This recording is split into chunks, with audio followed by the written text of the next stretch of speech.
Digan en esta mañana que no saben del estudio que estamos teniendo en estos domingos.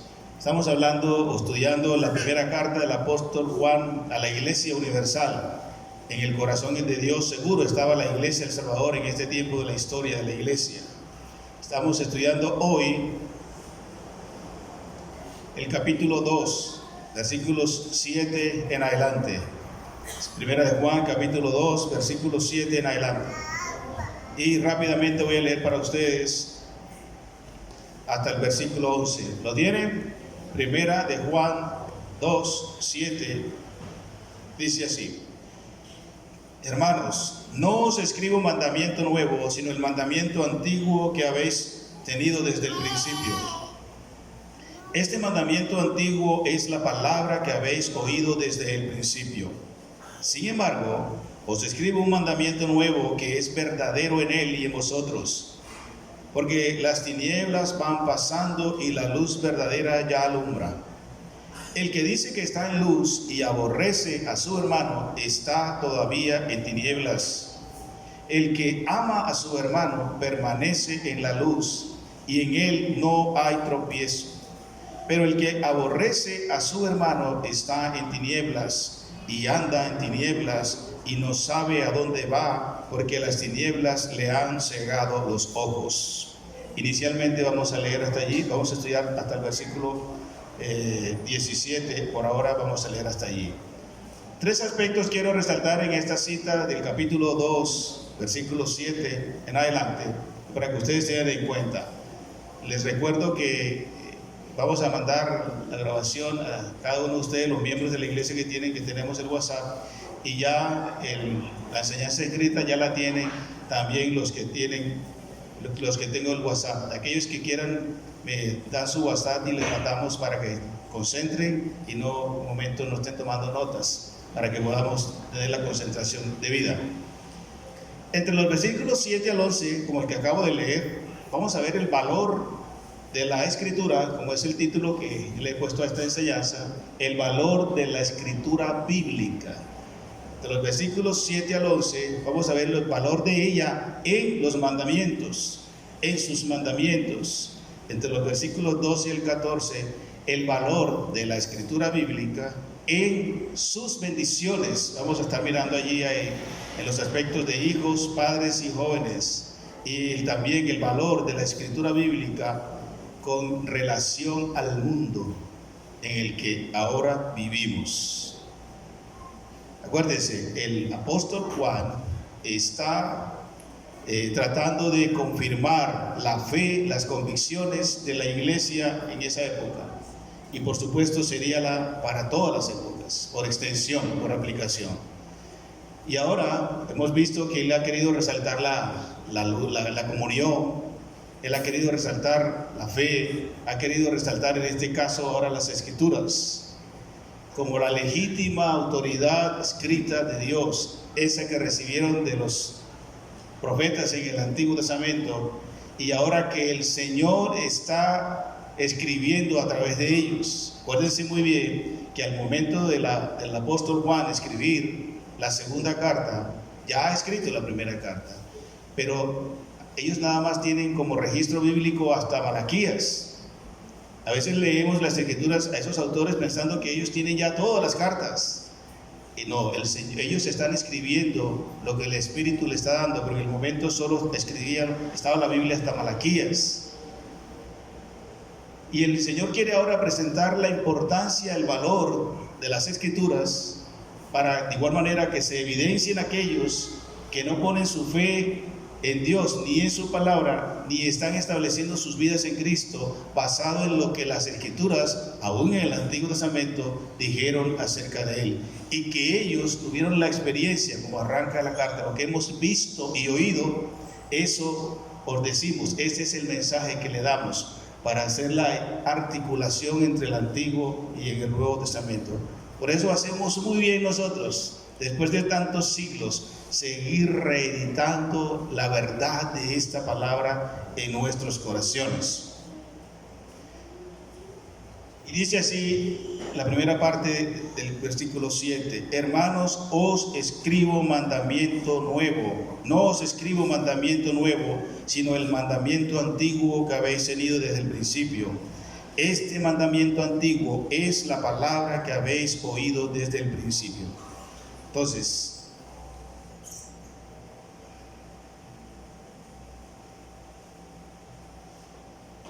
quiero hacer la siguiente pregunta.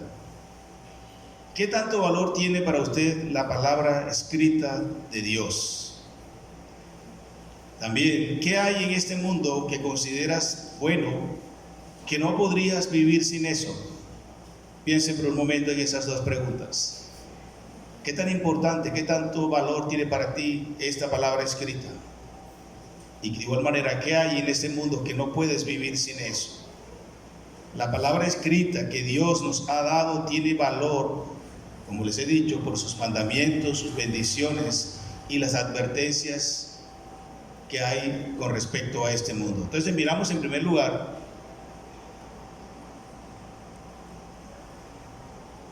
el valor que tiene ella en sus mandamientos. El mandamiento antiguo, claro, aquí no se está refiriendo a los mandamientos del Antiguo Testamento, para que tengamos bien claro. Aquí se está refiriendo al mandamiento que leemos en San Juan capítulo 13, 14 y 15, se repite varias veces en los escritos del mismo apóstol Juan. ¿Cuál es? Amaos los unos a los otros. Un mandamiento nuevo os doy. ¿Se acuerdan? En San Juan capítulo 13 y aún en el 15 lo repite otra vez. La importancia de amarnos los unos a los otros. Y el mundo conocería que seríamos discípulos de Jesús en que tuviésemos amor los unos con los otros. El apóstol a partir de aquí va a introducir, va a hablar de la importancia y del valor del amor entre los hermanos como evidencia de su nueva vida en Cristo. Y aquel que no ama, vamos a estar desarrollando eso a partir de hoy, a su hermano no tiene el amor de Dios en él, en ella. Eso dice, no os escribo un mandamiento nuevo. A ver, aquí ese mandamiento que está hablando, cuando dice no un mandamiento nuevo, quiere decir que no es, por supuesto, no es nuevo, que no es gastado. La palabra nuevo ahí es algo que no es gastado, algo que no es renovado o que no es mejorado. ¿Por qué? Porque sigue siendo vigente, sigue siendo correcto. Cuando dicen, no les estoy escribiendo un mandamiento como que si ya no fuera necesario, como que el antiguo ya no es útil, que ya no es funcional, no sirve para hoy día. No. El concepto de un mandamiento nuevo ahí, que es antiguo, porque se los dije anteriormente, porque ya Jesús mismo nos lo dijo, es que ese mandamiento no es gastado, no ha sido gastado, todavía sigue siendo vigente, permanece al tiempo de escribir esa carta y también permanece para nosotros hoy día. Y el mandamiento es: ámense los unos a los otros. El antiguo, el que les dije anteriormente, el que le escribí anteriormente y el que Jesús nos dijo. Si me comunico hasta ahí, no se está refiriendo a un mandamiento del Antiguo Testamento, sino a aquel que Él dio anteriormente y que el mismo Jesús nos enseñó. Ese valor de las Escrituras, ayúdeme por favor arriba, José. Debemos tenerlo en cuenta. ¿Y el mandamiento nuevo cuál es? Versículos 8. Sin embargo, aunque este mandamiento de amarse los unos a los otros sigue siendo vigente, no es que hay que cambiarlo, no es que ya ha perdido vigencia y hay que mejorarlo. No está diciendo eso. Sin embargo, ahora les escribo un mandamiento nuevo y que es verdadero en Cristo, en Él y en ustedes, sus seguidores. Y da la razón porque las tinieblas van pasando. Este mandamiento nuevo, ¿cuál es? Vamos a verlo en el mismo contexto. Y dice el Señor, o el apóstol Juan, que es una verdad práctica, verdadero en Cristo. ¿Por qué digo que es práctico? Porque es una verdad, es un mandamiento que ha de verse evidente en las relaciones con nosotros.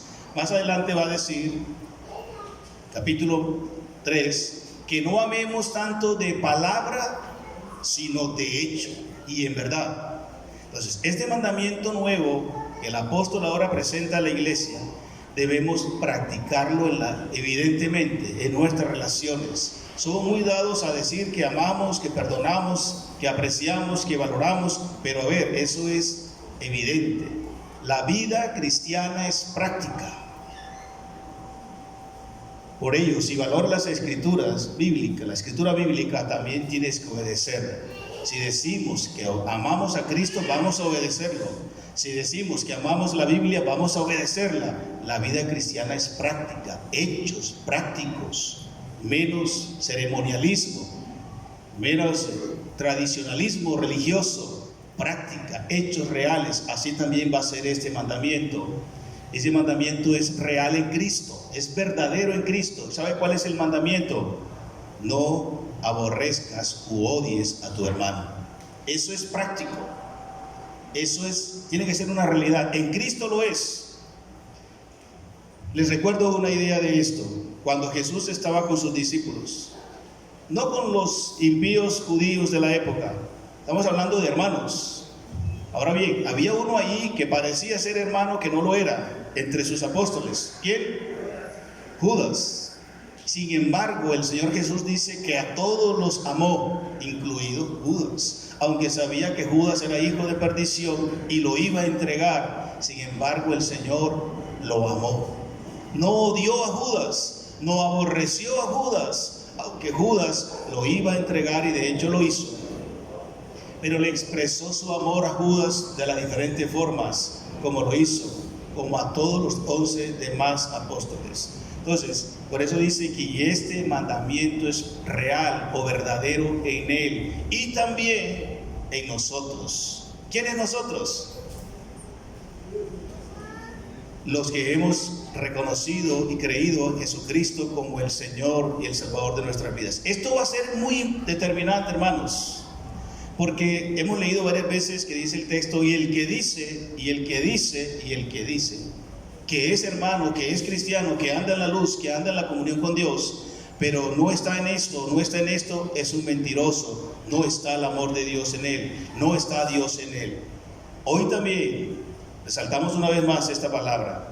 Si usted aborrece a su hermano en Cristo, si usted que dice que es hermana, que es hermano, que el amor, el Espíritu Santo de Dios mora en usted, y odia, el concepto aquí de aborrecer es odiar.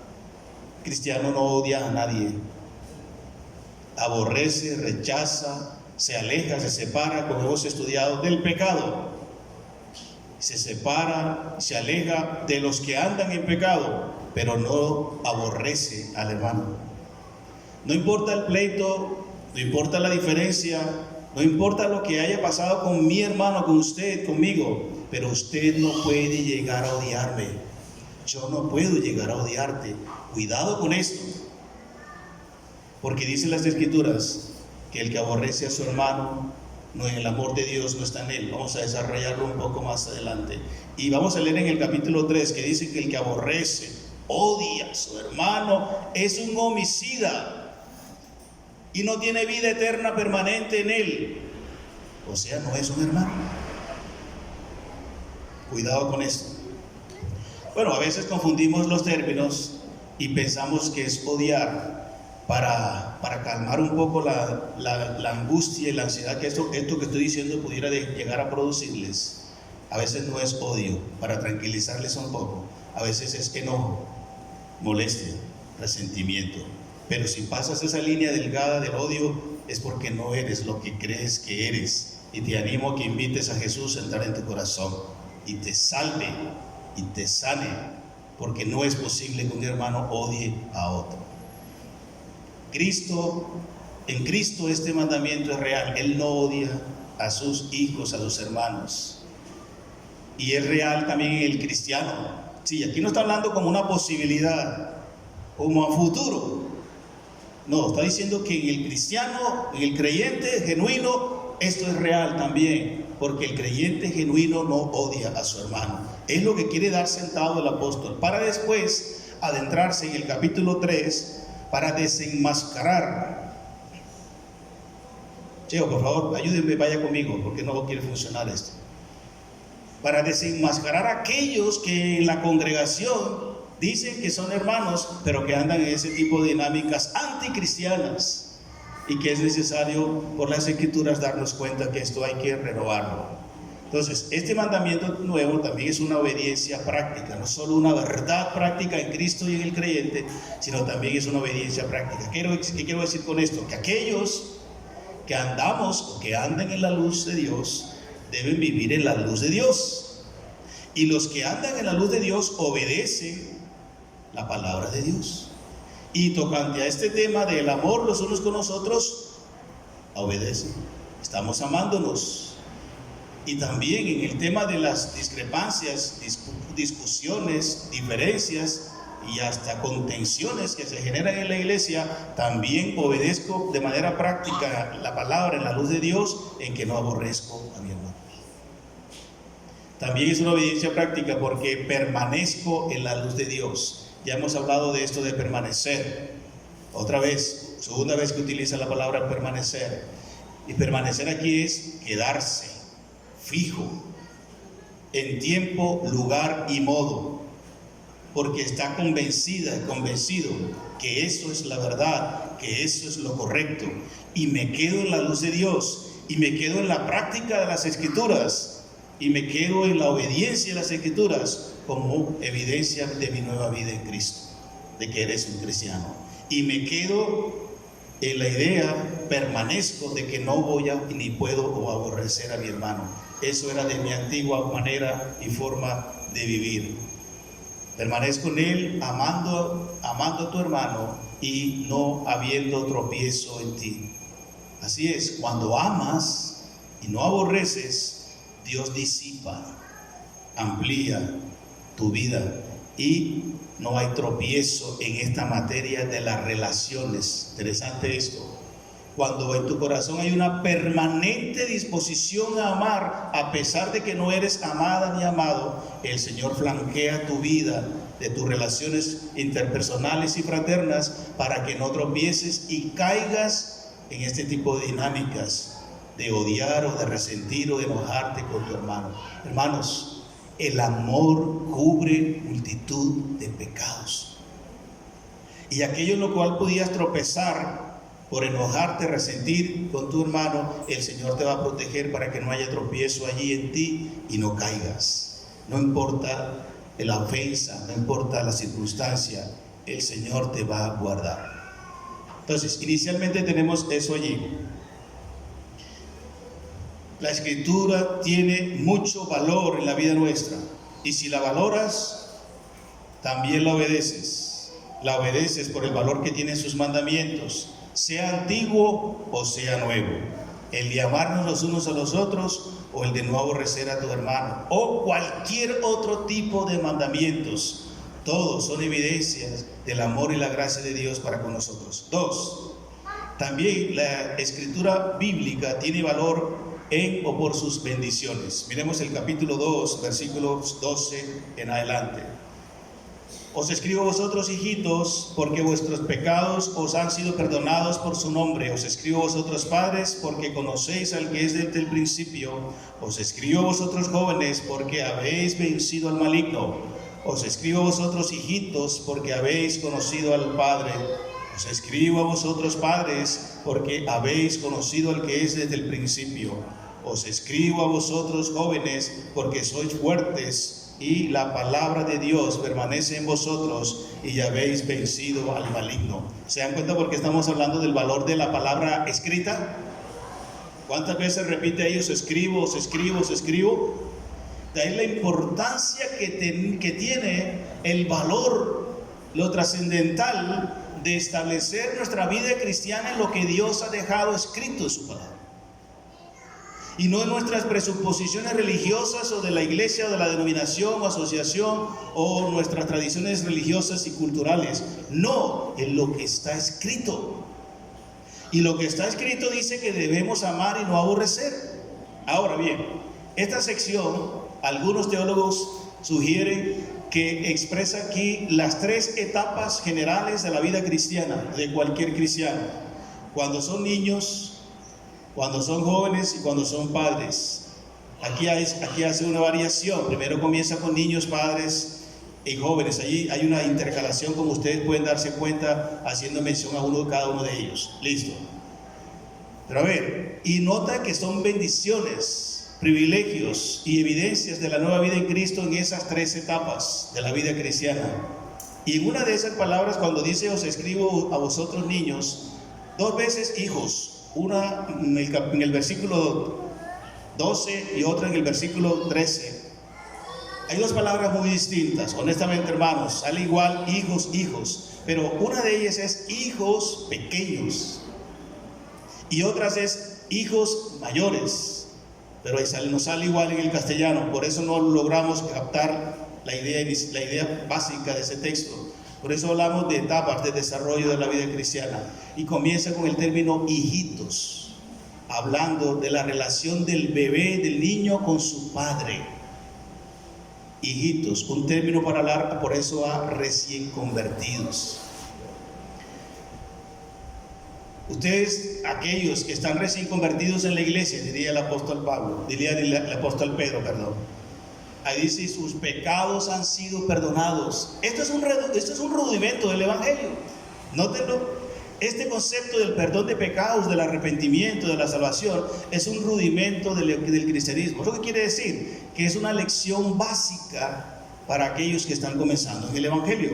Por eso hace mención el apóstol Juan de esto, para meter en su paquete de bendiciones a aquellos que están comenzando en la iglesia. Esta palabra va para ustedes. Por eso menciona el término hijitos. Déjemelo donde estaba, hijito. Hijo mío, déjemela donde estaba. Gracias. Otra vez, punto 2. No, señor.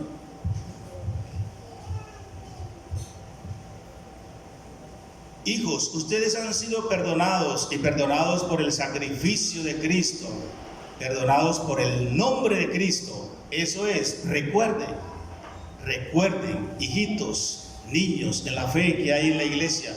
No voy a señalar a nadie para no herir a nadie, pero hay niños en la iglesia. Y ahora no me refiero a los niños como la bebecita de Luis Carlos, como Matías, como Juan. Me refiero a aquellos hermanos recién convertidos o que todavía no han logrado un nivel de madurez tal que todavía tenemos que seguir hablando del perdón de pecados. Y recordarles que ustedes han sido perdonados por el nombre de Cristo, por el sacrificio de Cristo, porque es que se va a meter en la iglesia allá y aquí de doctrinas equivocadas. Más adelante vamos a leer de los anticristos en la iglesia, y era necesario dejarle bien claro a los hijitos, a los pequeños en la fe, que sus pecados han sido perdonados. Ya es un hecho. ¿Sabías eso? Que tus pecados pasados, presentes y futuros ya fueron perdonados cuando admitiste tu incapacidad para salvarte y le pediste a Jesús que entrara en tu corazón. Sí, hermanos, una muy buena palabra para los hijitos, para los recién convertidos, para los que todavía no han alcanzado mucha madurez. Es un hecho. Y que ese perdón ha sido por el nombre, sacrificio de Jesucristo. No por ningún otro, no por tus esfuerzos, no por la iglesia XYJ, por Cristo. Es el agente causador del perdón de tus pecados. Que eso le quede bien claro, porque se iba a meter en la iglesia una falsa enseñanza acerca también del perdón de los pecados, de la vida eterna y de la salvación. Y había que dejar bien claro que Cristo es el fundamento de nuestra redención. También dice las escrituras allí que como a hijos era necesario escribirles porque ellos habían conocido al Padre. Versículo 13, la tercera parte del versículo 13. Os escribo a vosotros, hijitos, porque habéis conocido al Padre. Otro elemento básico de la vida cristiana, conocer allí, he dicho en otras ocasiones, es relación, vinculación íntima con el sujeto u objeto con el cual tenemos experiencia o relación espiritual. Os escribo a vosotros, hijos, hijitos, niños, recién convertidos. Esta palabra para ustedes. La relación espiritual que ahora tienen es con el Dios Padre. Ustedes han conocido al Padre y es necesario mantenerse en esa relación. ¿Sí me explico? Eso es lo que intenta comunicar el apóstol. Y esta palabra escrita va para ustedes, les diría el apóstol Pablo. Aquí en la iglesia tenemos recién convertidos, o algunos que por los motivos que tengan, justos o no, todavía no han alcanzado un nivel de madurez y todavía siguen de timbo al tambo buscando dónde se reúnen, dónde se congregan por definir sus convicciones. He aquí dos de ellas: tus pecados han sido perdonados ya y tu relación es con el Padre. Al menos dos de esas muestra ahí. Luego sigue diciendo, ayúdeme por favor José, siga.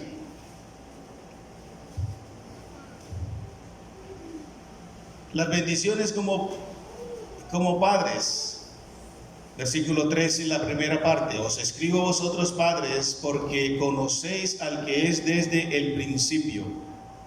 Diremos aquí dos aspectos. Como padres, con relación a su naturaleza de Dios y con relación al tiempo de Dios. Ahora ya no se refiere a niños, sino ahora a padres. Algunos hablan de que es un estado ahora de adultez. Aquellos que en la iglesia se creen o están en un grado mayor de adultez comparado con los niños, pero diría el apóstol, bueno, ustedes también, les escribo a ustedes, también ustedes que con relación a la naturaleza de Dios, ustedes lo conocen, están convencidos, se han relacionado espiritualmente con Él como Dios.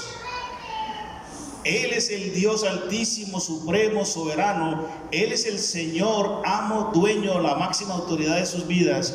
Y Él es quien los salvó. Padres, ténganlo bien claro para que puedan orientar a los hijitos, a los pequeños, que todavía no tienen bien claro esto. Pero ustedes tienen que estar convencidos. En una relación conocen al que es desde el principio. Entonces, con respecto a la naturaleza divina, Él es Dios, Señor y Salvador. Y con respecto al tiempo, que Dios es desde el principio. Que Jesús es desde el principio. Por favor, traten de ubicarse en la época. ¿Qué está pasando? Está pasando que se está metiendo mucha herejía en la iglesia, hablando de Jesús como solo Dios. Jesús como que tuvo un origen, Jesús como que tuvo un comienzo en el tiempo. Y el apóstol va introduciendo de esta manera para luego desarrollarlo en el capítulo 3 y 4, que Jesucristo es Dios. Y aquel que rechaza a Jesucristo como el Dios eterno no tiene ni al Padre ni al Hijo. Por lo tanto, mis hermanos adultos en esta mañana, adultos en la fe, no porque tienes 50, 40 años eres adulto en la fe. Como diría el apóstol Juan, esta palabra escrita también es para ustedes. Deben tener bien claro a estas alturas que Dios es eterno, que Dios es desde el principio y que Él soberanamente gobierna su iglesia. Y también bendiciones con respecto a los jóvenes. ¿Se dan cuenta el orden? Niños, adultos, y ahora esta palabra escrita para los jóvenes. Muchachos, dice el Señor, ustedes han vencido al maligno. No dice ustedes vencerán al maligno. Yo quisiera decirlo así para tratar de ayudarles, pero no puedo torcer lo que Dios dice. Y si Él dice que ustedes han vencido al maligno, ¿se lo creen, muchachos? Los muchachos, respondieron algunos adultos ahí, bueno. Jóvenes, ¿ustedes creen que han vencido al maligno? Rubén, oye, usted pasó por ahí hace rato. Hermanos, créanlo. Más adelante vamos a ver qué es lo que venció al maligno. ¿Qué venció al maligno en ustedes? Vuestra fe. Esa fe más preciosa que el mundo no puede recibir porque no conoce a Jesús. El Señor dice, ustedes han vencido al maligno. Más adelante lo va a desarrollar por vuestra fe. El Señor ha hecho generar fe, producir fe en ustedes en Él. Por lo tanto, la victoria que ustedes pueden tener hoy y seguir teniendo en el tiempo sobre el maligno es la fe de Cristo. Por eso, hermanos, muchachos, jóvenes, si ya el Señor ha dado victoria a sus vidas contra el maligno, sobre el maligno, ¿por qué sucumbir? ¿Por qué ceder? ¿Por qué dejarse persuadir por los atractivos de este sistema pecaminoso, controlado por el diablo? ¿Por qué ceder ante sus tentaciones cuando ya la victoria de Cristo sobre el diablo es un hecho? ¿Por qué retroceder? Asume la victoria que Cristo te ha dado sobre el maligno. Véalo. Por ello, cuando frente a una tentación, jóvenes, adolescentes, cualquiera que ésta sea, y admite que es tu tentación, tu debilidad, recuerda esto: en Cristo ya soy más que vencedor. Y que Dios no ha permitido una tentación más allá que no sea humana. Y en el nombre de Jesús soy fuerte y su victoria es mi victoria. Por lo tanto, fuera en el nombre de Jesús. El Señor me dice que yo soy vencedor del maligno porque su victoria es mi victoria. Y asúmala. Y luego me estará contando los resultados. Sí, es una realidad, solo que no siempre la creemos ni la vivimos. Jóvenes, también dice el Señor que ustedes son fuertes. ¿No son fuertes? Aquí está haciendo una alusión, por eso, a la etapa de sus vidas como jóvenes. Los jóvenes son fuertes, caminan, corren, fatigan. Yo me acuerdo que cuando era joven, podía pasar todo el día jugando fútbol, en la mañana, en la tarde, así sea que estuviese insolado con ampollas en los pies, y al día siguiente todavía quedaba energías, y en la noche si había que salir a dar alguna vuelta por ahí, a veces ni por muy buenos lugares, había energías todavía. Eso es una realidad. Así es la etapa de la juventud, ¿cierto? El Señor dice, destaca eso, la fortaleza, el vigor de la vida de los jóvenes. Pero la idea es que canalicemos, potencialicemos y pongas al servicio de Dios esa fortaleza que viene de Dios. Acuérdate de eso, viene de Dios. No abuses, no te olvides de dónde te sacó, no te olvides que el vigor, la fuerza de los jóvenes, varones y mujeres, viene de Dios.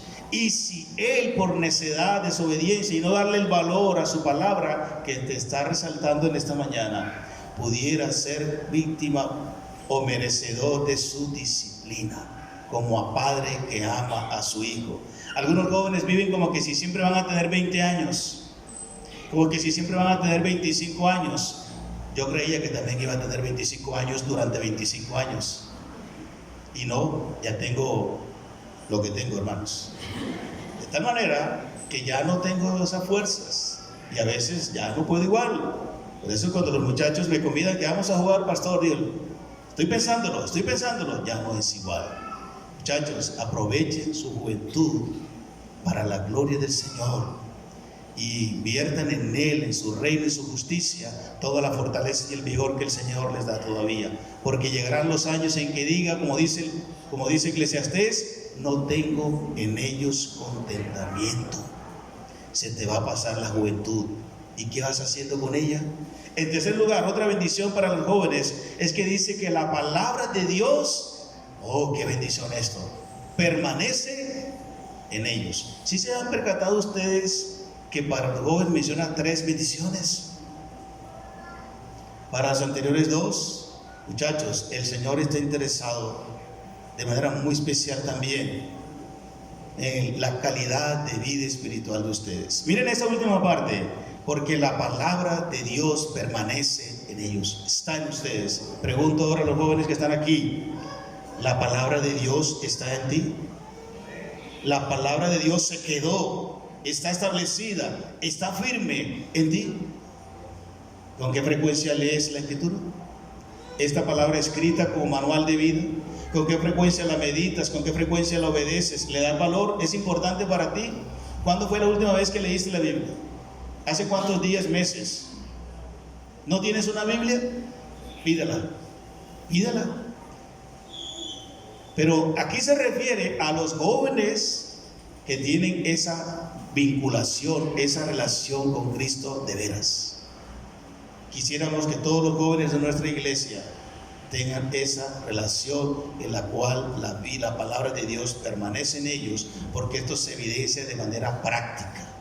En los jóvenes que la palabra permanece en ellos, se ve en su vida personal, familiar, social, eclesial, laboral, si ya están haciéndolo. incluso académicas, si están estudiando, en el testimonio delante de los demás. Cuando hablan, cuando opinan por las redes sociales, por el Facebook, por el WhatsApp, por cualquier medio, sobre la vida social, pública, política, lo que ustedes quieran, ahí se evidencia si la palabra de Dios permanece en ustedes. De la abundancia del corazón, y lo que está en tu corazón es lo que vas a expresar. Y si estás lleno de la palabra de Dios, eso va a salir de tu boca y se va a ver evidenciado en tu vida. Pensemos en esto. 3. También el valor de la escritura bíblica, lo vamos a ver, se aprecia también en cuanto a la relación del cristiano con el mundo. Claro, la Biblia, la palabra escrita, regula todas las áreas de nuestra vida. Y estamos en este mundo, pero no somos del mundo. Niños, como ya vimos, adultos o jóvenes también. Mire lo que dice la Escritura. No améis al mundo de las cosas que están en el mundo. Si alguno ama al mundo, el amor del Padre no está en él. Porque todo lo que hay en el mundo, los deseos de la carne, los deseos de los ojos y la vanagloria de la vida, no proviene del Padre, sino del mundo. El mundo pasa y sus deseos, pero el que hace la voluntad de Dios, sea hijito, sea padre o sea joven, permanece para siempre. Entonces, la Escritura enseña la separación, nuestra separación, desvinculación con el mundo. ¿Por qué? Porque el mundo no busca, no ama a Dios, al Padre.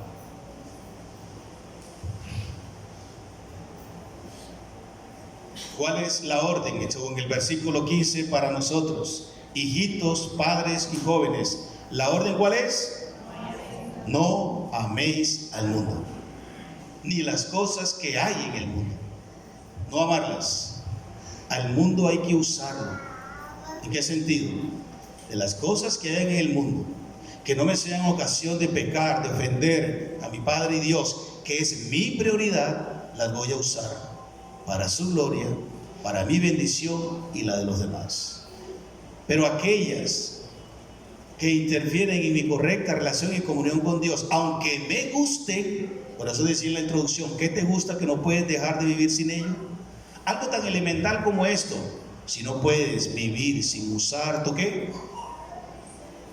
Celular. ¿Tú qué más? ¿Cómo? Lo que sea que es ocasión de estar frecuentemente con eso, y si no lo haces, si no lo tienes, te afectas emocionalmente, pierdes la cordura, tus relaciones con los demás se afectan, cuidado. Pudiera ser que estás amando eso. La Biblia dice que si hay algo que amas más que a Dios, ya llega a ser un ídolo para ti. Y por lo tanto no andas en la fe cristiana correcta. No hay nada en este mundo que deba reemplazar tu amor único y exclusivo a Dios. El mundo no hay que amarlo. Al mundo, las cosas del mundo no hay que amarlas. Una casa, un vehículo, los estudios universitarios, posgrados, PhD y todo lo que se van a inventar más adelante para sacarnos más plata, lo que sea. No, hermanos, al mundo hay que usar eso. La tecnología, los vehículos, las viviendas, el trabajo, eso hay que usarlo. Pero no dejar que ellos nos usen a nosotros. Nuestro amor debe ser para Dios. Ama a Dios sobre todas las cosas, dice el mandamiento. Porque no puedes amar a dos señores, ¿te acuerdas? Porque amarás al uno y aborrecerás al otro. En tu corazón solo debe haber un espacio de amor al Dios Altísimo. Y a todo aquello y aquellos que Dios te mande amar. A los hermanos que hemos estudiado en los versículos anteriores. A los hermanos hay que amarlos. A las cosas.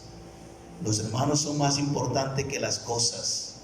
Yo no puedo amar a un hermano menos que a una vivienda, que a un vehículo y cualquier otro objeto y elemento de este mundo. Porque todo esto aquí se va a quedar, el último que leímos hace unos momentos. Por lo tanto, la Escritura nos dice que debemos vivir separados de este sistema pecaminoso llamado mundo, aunque estamos en él y nos servimos de él y lo usamos sabia y sensatamente. Claro, mire, yo estoy comunicándome por un elemento del mundo llamado micrófono. Pero si en un momento dado no hay micrófonos, porque se fue la luz, porque no hemos comprado el micrófono, ya no podemos hacer más. Si no hay bancas donde sentarse, ¿dónde se sentarían ustedes? No, yo no voy a la iglesia de Salvador porque ya no hay ni siquiera donde sentarse. ¿Sabe dónde se sentaban los hermanos antes para escuchar el mensaje de Jesús? En la tierra, en el pasto, donde hubiese lugar, ahí se sentaban y disfrutaban, se deleitaban y no querían irse a las casas, como ya hemos visto en algunos textos en el Antiguo Testamento. ¿Por qué? Por amor a su palabra, por amor a Jehová, por amor a Jesús. Pero nosotros hoy día tenemos que exigir una cantidad de comodidades para responder en amor a Dios. Uy, eso no es cristianismo genuino. Dice David, que las cuerdas me cayeron en lugares deleitosos y es hermosa la heredad que me ha tocado. ¿A quién tengo yo en los cielos sino a ti? Y fuera de ti, en este mundo, nada me importa, nada deseo en la tierra. A ese nivel de madurez tenemos que llegar. No condicionar el amor de Dios por las cosas que Él nos ofrece o nos da. Lo amo aunque no me dé nada. A ese nivel tenemos que llegar. Nos cuesta, a mí también, pero estamos aprendiendo. ¿Cuál es la sentencia para aquellos que no tienen bien claro esto e insisten en amar al mundo y las cosas que en él hay? La sentencia es el que ama al mundo, el que se apega, el que se vincula, de tal manera que no puede vivir sin las cosas de este mundo. El amor del Padre no está en él. Hermano, ¿lo estás leyendo en tu Biblia? La mía dice eso. El pastor no se lo está inventando. ¿Amas al mundo? ¿Qué cosas del mundo amas? Que si Dios te dice, hijo, déjalo, indica que el amor del Padre no está en ti. Miren, a ese nivel nos las pone el Señor. Y tiene razón. Él lo dio todo por nosotros. ¿Qué hay tanto ahora en este mundo que te gusta mucho? ¿Tu trabajo? ¿Tu estatus? ¿Tu proyecto de vida? ¿Dinero? No sé. Cada uno tiene que evaluar su apego a este mundo. Si no es Dios, cuidado. Dice el texto, el amor del Padre no está en ti. Cuando Dios le quitó todo a Job, para mostrar que sí se puede, Dios dio, Dios quitó. Bendito sea el nombre de Jehová. ¿Lo puedes decir también si Dios te quita todo que amas de este mundo? Señor, si tienes que hacerlo, hazlo. Para que se evidencien los que aman o no amamos a Dios. También en la Escritura enseña lo pecaminoso que es el mundo. Versículo 16.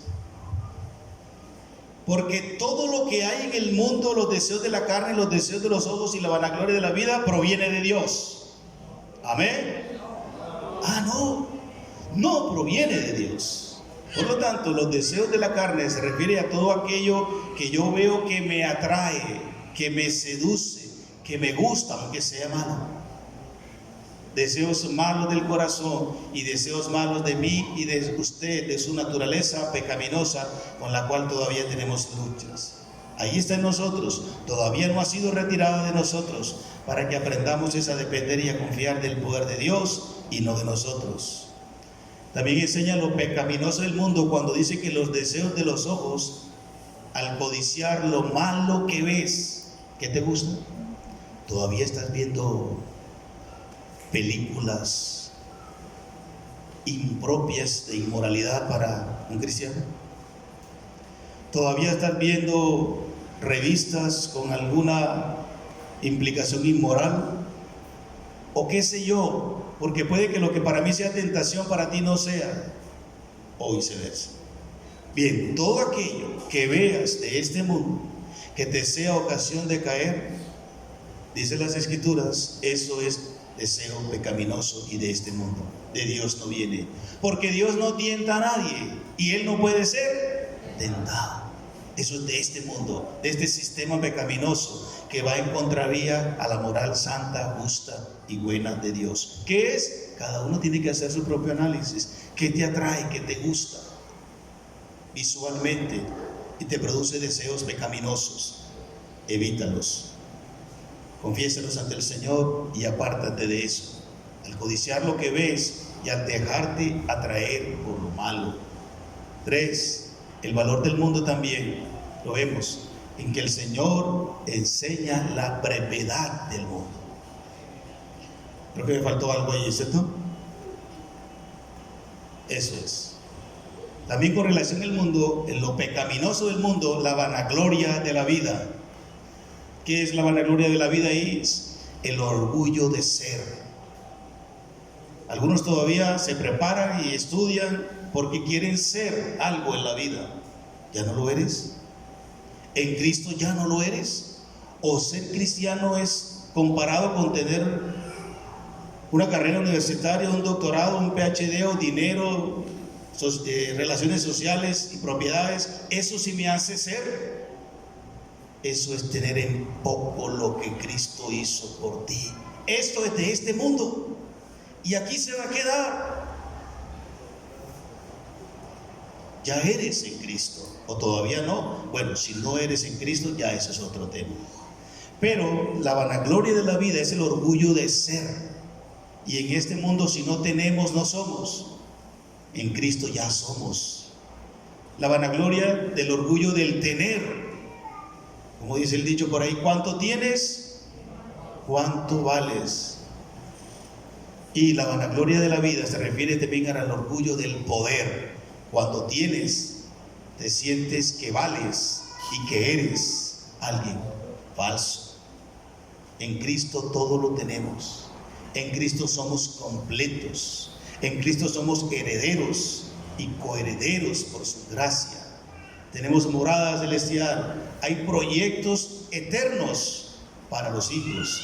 No necesitamos nada de este mundo para ser, para tener ni para poder, porque ya en Cristo todo lo tenemos y somos y podemos, y por Él vivimos y subsistimos y andamos. Hermanos, a ese nivel tenemos que llegar. Pero si logras que Dios te dé lo que quiera darte, listo, téngalo, disfrútelo con cordura, compártalo, pero usted no dependa de ello. Usted depende de su Dios y Señor. Y también dice las Escrituras aquí, por eso hay que darle el valor correspondiente, que nos dice que el mundo es breve, es temporal, es pasajero. Lean esa cita en sus casas, 2 de Pedro 3, 7 y 11. Dice que los elementos ardiendo serán deshechos. Este mundo, y tu casa, y tu finca, y tu vehículo, y tu diploma también será quemado. Incluso este templo será quemado, así como lo oyen. Y estas bancas, así que aprovechenlas. Vengan, hermanos, a los cultos y llenemos esto, porque estas bancas también van a ser quemadas. ¿O no? Y su vehículo, bueno, y demás. Dice las Escrituras. ¿Por qué? Porque para el Señor lo más importante son las personas y no las cosas. Por lo tanto, este mundo es breve, pero tu vida y la mía es eterna. Mire cómo termina diciendo las Escrituras allí. El mundo pasa y sus deseos, pero el que hace la voluntad de Dios permanece para siempre. Mientras que este mundo es breve, pasajero, el cristiano, el Hijo, permanece para siempre y por hacer la voluntad de Dios. Hermanos míos, hijitos, padres, jóvenes, a darle el valor a la palabra escrita, a separarnos de este mundo aunque estamos en este mundo, a usar las cosas de este mundo pero no amarlas ni apegarnos a ellas, a amar, adherirnos y a vivir solo en la vida en Cristo. Lo demás es lo demás. Termino diciendo esto.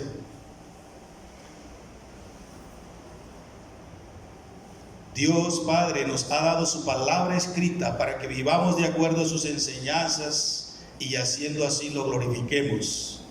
La sujeción a ella es una necesidad de vida. Al obedecerla demuestras que la valoras, las Escrituras.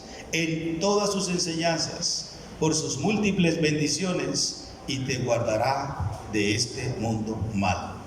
Señor, gracias por tu palabra. Bendito eres por siempre. Oro en el nombre de Jesús en esta mañana por mis hermanos aquí presentes y por los que leerán o escucharán esta palabra, a fin de que nos afirmas, establezcas, fortalezcas y perfecciones en tu palabra. Porque el mundo pasa y sus deseos, pero los que hacen tu voluntad permanecen para siempre. Te lo rogamos, Padre. Amén. Bueno, mis hermanos, muchísimas gracias. Bendiciones.